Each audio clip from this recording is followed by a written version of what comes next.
저는 모두가 부러워하는 시댁과 연 끊고 산지 3년 된 여자입니다. 요새 시어머니들은 그래도 젊은 분들이라 본인들이 고생해보셔서 며느리들은 안 괴롭힌다고들 하는데 왜 몇 없는 악덕 시어머니가 저한테 걸렸을까요? 그렇다고 제가 이렇다 할 미움받을 짓을 한 것도 아닙니다. 동갑내기인 남편과 연애할 때까지만 해도 저희 사이에 크게 개입하시는 일은 없었습니다. 시누이도 이미 시집가서 아이를 셋이나 키우고 있었기에 동생이 결혼을 어떻게 하는지 크게 관심도 없는 듯 했습니다. 저는 저보다 2살 많은 오빠가 하나 있었지만 저희 집에서 결혼은 제가 처음이었기에 저희 부모님은 결혼 준비 과정이 그렇게 능숙하지는 않았습니다. 남편과 저는 양가에서 특별히 지원받는 것 없이 저희끼리 결혼 준비를 하기로 했습니다. 결혼 전에 제가 살던 전세집에 남편이 들어오기로 해서 특별히 준비할 것도 없었고요. 저희는 지금 당장 신혼기분 내기보다는 나중우리에 아끼기로 했거든요. 결혼식을 준비하는 과정에서도 저희 집에서 먼저 형식적인 혼수나 예물, 예단을 생략하는 게 어떠냐고 제안하셨고 시댁에서도 좋다고 하셨습니다. 이때까지만 해도 모든 게 순조롭게 흘러가는 줄 알았죠. 상견례 당일에도 저희 부모님은 축의금을 저희들에게 양보하겠다고 하시는데 시누이가 나서더라고요. 그거는 따로 얘기해봐야겠다면서요. 나중에 알고 보니 시누이 시집갈 때는 시누이 시댁에서 남편 쪽 축의금 다 가져갔다고 하더라고요. 아마 그것 때문에 배 아파서 그런 게 아닌가 싶네요. 저희 부모님은 그러거나 말거나 축의금 저희에게 다 양보해 주셨습니다. 부모님께서는 먹고 살기 빠듯한 시대에 자식 낳았다고 항상 미안해 하셨거든요. 그래도 오빠랑 저는 한 번도 남들에 비해서 부족함 못 느끼게 키워주신 부모님께 늘 감사했었죠. 덕분에 저희 집은 항상 화목했고 친구들이 항상 저희 남매나 저희 부모님을 보면서 주변에서 보기 드문 가족이라고 했었죠.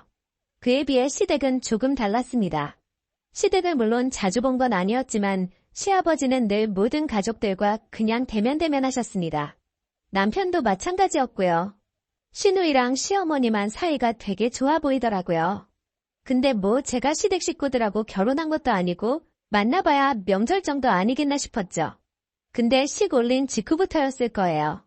조금씩 삐그덕대며 잡음을 내기 시작했습니다. 별 관심도 없으신 듯 했는데 저희 신혼집 위치로 딴지를 거시더라고요. 신혼집 위치가 시댁에 비해서 친정에 가까운 편이었습니다. 안 막히면 차로 15분에서 20분 정도 거리였습니다. 하지만 시댁과 멀고 친정에서 가까워서가 아니라 남편이나 저나 집에서 대중교통으로 출퇴근이 편한 위치였고 그래서 남편도 새로 구하지 말고 저희 집으로 들어오겠다고 한 거였고요. 남편이 그렇게 얘기하니 시댁에서도 별 얘기는 안 했습니다. 아, 그리고 축의금에 대해서 궁금하실 텐데 보통 그래도 자식 앞으로 들어온 건 자식이 가져가고 부모 앞으로 들어오는 건 부모님이 가져가시는 게 통상적이라고 하잖아요. 시댁도 마찬가지였습니다. 시부모님 앞으로 들어온 것은 시부모님이 가져가셨습니다. 근데 식대를 계산 안 하시더라고요. 남편이 자기가 메꿀 테니까 그냥 넘어가자고 하더라고요. 아쉬운 소리 하기 싫다면서요. 저도 이때 아마 압착같이 받아냈으면 짧은 시간이었지만 더 독하게 시집살이 당하지 않았을까 싶네요. 그렇게 결혼식이 큰일 없이 끝나나 싶었습니다. 근데 거기서 끝이 아니었죠. 시부모님 해결하고 나니까 시누이가 나서더라고요. 제 연락처는 시부모님한테 받은 건지 모르는 번호로 전화가 와서 받아보니 시누이더라고요. 그래서 어색하게 안부 인사드리고 결혼식 와줘서 고맙다며 형식적인 얘기하고 있었는데 시누이가 얘기하더라고요. 아무리 예물 예단을 생략해도 시누이한테 잘 부탁한다고 선물 하나 정도는 하는 게 통상적인 절차인데 저보고 주변에 결혼한 친구들한테 얘기 못 들었냐면서요. 많이 들었죠. 이런 진상 하나씩들 꼭 있다고요. 그래서 시누이한테 죄송하다고 친구가 많이 없어서 못 들어봤다 했습니다. 그리고는 남편하고 얘기해보겠다고 하니 학을 떼며 왜 그걸 남편하고 얘기하냐고 하더라고요. 며느리가 알아서 준비해야 하는 거라면서요. 그래서 알았다고 하며 전화를 끊었습니다. 남편도 나름의 스트레스가 있는 듯하여 남편에게 얘기 안 하고 250 정도 나가는 가방 하나 준비했습니다. 주말에 댁으로 찾아뵙겠다고 했어요. 집으로 오지 말고 집 앞 카페로 오라고 하더라고요. 거기까지 갔으면 커피 한 잔 살만한데 커피도 제가 샀고요. 아파트 단지 앞까지 불러놓고 집 구경도 안 시켜주나 했는데 나중에 남편한테 들어보니 시부모랑 같이 산다고 하더라고요. 그래놓고 밖에서는 거기가 자기네 부부만 사는 집인 것처럼 얘기하고 다닌다면서요. 그렇게 시누이와 어색한 만남을 뒤로하고 집으로 왔습니다. 정말 당분간은 볼일 없겠지 싶었어요. 사람이면 이유가 뭐든 고가의 가방을 받았으면 고맙다고 할 만도 한데 한마디 인사도 없더라고요. 시어머니는 저한테 한 번씩 연락하셔서 남편이랑 밥 먹으러 오라고 하는데 남편이 바쁘다고 계속 거절하더라고요. 그래도 한 번은 가야 하지 않겠나 싶었는데 남편이 왜 싫어했는지 알겠더라고요. 아무리 저희를 자식이고 가족이라고 생각해도 와서 밥 먹으라고 할 거면 반찬통에 있는 반찬을 그릇에 옮기기라도 해야지. 그냥 반찬통째로 꺼내 놓으셨더라고요. 그게 끝입니다. 아들네 왔다고 고기 반찬을 하고 그런 것도 없고요. 근데 가족끼리 친하고 가까우면 그럴 수 있다고 생각해요. 하지만 저랑 시어머니가 그렇게 애틋한 사이도 아니고 남편하고도 대면대면한데 굳이 왜 불렀나 싶었죠. 그때 대놓고 얘기하시더라고요. 부모님 집에 놀러오면서 용돈도 준비하느냐면서요. 그제서야 남편이 왜 안 오고 싶어 했는지 알겠더라고요. 시어머니는 옛날부터 여자라는 이유로 집에서 차별받고 시댁에서 시집살이 당하고 해서 누나만 이뻐했다고 하더라고요. 남편에게는 어려서부터 용돈도 안 줬고 대학교 가서 남편이 아르바이트 하기 시작하니까 오히려 용돈을 요구했다고 하더라고요. 아버지랑은 왜 그렇게 대면대면하냐니까? 아버지가 시어머니한테 나중에 유산 물려받을 거니까 버티라고 참으라고 얘기했는데 나중에 알고 보니 조부모께서 빚이 많아서 다 청산하고 나니까 2천만 원 남았다고 하더라고요. 그때부터 아버지는 집에서 아무 말도 못 하셨다고 하더군요. 근데 시어머니는 저도 여자인데 저는 왜 그렇게 괴롭혔을까요? 안부 인사 안 한다며 이틀에 한 번꼴로 전화해서 꼽을 주시거나 안부 전화인 척 전화해서 다른 집 며느리와 비교가 대부분의 내용이었습니다. 다른 집 며느리들은 용돈을 매달 얼마씩 주고 어디 여행을 보내줬다는 둥. 실제 인물들인지는 모르겠지만 항상 친구 며느리들과 비교하기 바쁘셨습니다. 하지만 남편에게 상처를 주었던 시댁 식구들에게 저라고 마음이 쉽게 열리지는 않았습니다.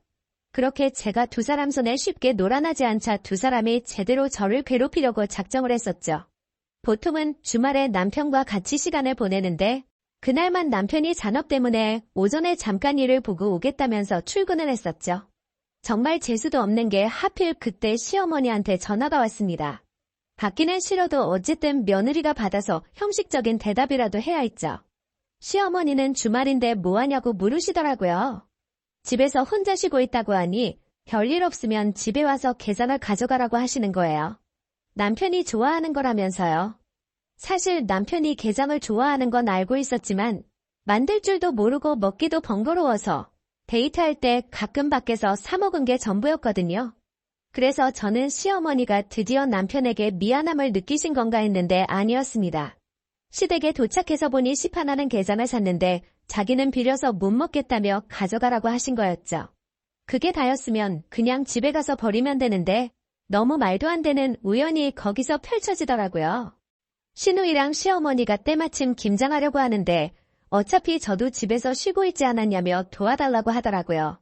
집까지 들어가서 어떻게 싫다고 하며 빠져나오겠어요. 아무 내색하지 않고 김장 처음 해봐서 재밌을 것 같다며 화장실만 잠깐 다녀오겠다고 했습니다. 그리고 남편한테 카톡으로 남겨놨습니다. 시댁의 계략에 속아서 김장하게 생겼다고요. 데리러 와달라고 카톡을 남기고 회신이 오는지 확인도 못했습니다. 남편 회사에서 시댁까지는 아무리 밟아도 1시간 거리여서 일단 1시간은 꼼짝없이 일해야 했습니다. 거실에 이미 판을 다 세팅해 두시고 저만 기다리신 듯 하더라고요. 베란다에 절인 배추도 박스째로 쌓여 있었고요. 그렇게 바닥에 앉아서 구부정한 자세로 김장을 하기 시작했습니다. 정말 죽겠더라고요. 한참 쪼그리고 앉아있다가 일어나서 배추 옮기고 다시 또 한참 쪼그리고 앉아있고를 반복하니 허리가 사라지는 것 같았습니다. 그렇게 4시간 정도 흘렀을 때였습니다. 저는 남편이 일이 바빠서 제 연락을 못 받았나 보다 했습니다. 그렇게 마지막 박스를 옮기려고 일어났을 때였습니다. 모든 걸 포기하고 빨리 끝내야겠다는 생각과 먹지도 않지만 김치 주시면 받아가야 하나 이런 생각을 하고 있었죠. 그때 도어락 열리는 소리가 나더라고요. 그래서 시아버지 오셨나 보다 했습니다. 근데 현관에 서 있던 건 환한 얼굴의 남편이었습니다. 어찌나 반갑던지요. 근데 시누이랑 시어머니는 남편에게 어쩐 일이냐고 물으며 저를 째려보시더라고요.